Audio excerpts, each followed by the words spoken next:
ధర్మశీలుడు వచ్చింది. అందుకని చాలా పరోపకారాయం శరీరం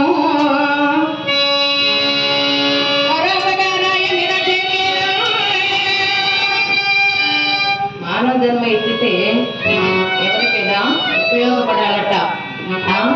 ఇప్పుడు ఉంది మన చనిపోతే ఏ సార్థకం లేదు. చెట్లున్నాయి, చెట్లు ఎవరు నీరు పోస్తామంతే. కాయలు మనం గాయమంటున్నామా? కాయలు కాస్తాయి, పూలు పూస్తాయి, పళ్ళు కాస్తాయి. ఆ చెట్టు చనిపోయినా కూడా కట్టెల కోసం పనికొస్తాయి. అంతేకాకుండా గోమాత దేవతలు మనం పెంచుతున్నాం. గోమాత గోవుని తల్లితో పోల్చారు. గోమాత అన్నారు కానీ పులిమాత నక్కమాత అనలేదు. గోవు మరణిస్తే దాని మాంసాన్ని విదేశాలకు ఎగుమతి చేస్తున్నారు. దాని చర్మముతో చెప్పులు కుడుతున్నారు, బెల్టులు కుడుతున్నారు. అందుకని గోమాత. ఏమ్మా ఆ గుళ్ళో పోయిస్తాము, ఆ చెప్పులు చూసుకోమ్మా. అయ్యో ఏముందిలేమ్మా చూసుకుంటాం నువ్వు అంటారు. అంత ప్రాముఖ్యత ఉన్నది ఒక గోవు కూడా.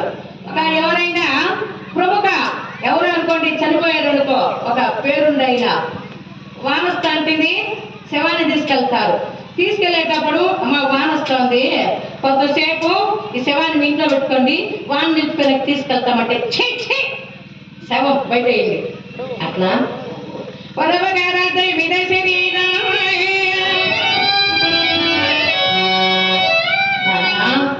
నేనే వెళుతాను బకాసురుడికి ఆహారం కానీ కూతురు ఉంటుంది. ఆడబిడ్డ అంటే ఈడబిడ్డ. అప్పుడు కొడుకు అంటాడు, నాన్నగారు